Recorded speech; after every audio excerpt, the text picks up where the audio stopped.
មួយម៉ាដែលនេះស័ក្តិសមបំផុតសម្រាប់កាត់តវីដេអូខ្នាតធំកាត់តរូបភាពការងារគូប្លង់ឬក៏ការងារ MMO បានមួយ M តែម្ដងហើយម៉ាដែលនេះមានឈ្មោះថា Dell Precision T5810 ហើយអវ៉ាន់របស់យើងនេះគឺជាប្រភេទអវ៉ាន់ក្រុមហ៊ុនផ្ទាល់ដែលស្តុកថ្មីនេះគឺយើងនាំចូលមកពីអាមេរិកចំពោះតម្លៃវិញមហាពិសេសមែនទែនបងប្អូនតម្លៃពេញ$1000យើងបញ្ចុះនៅសល់ត្រឹមតែ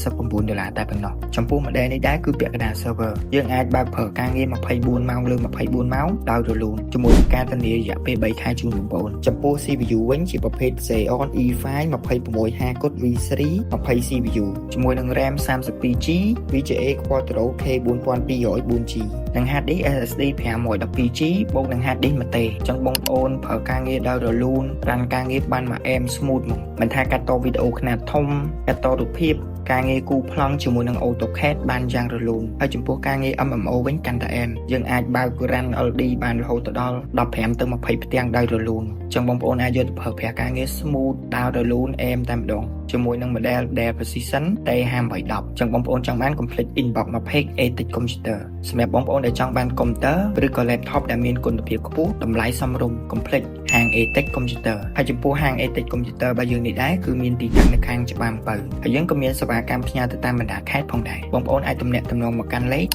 098 868 567និងមួយខ្សែទៀត067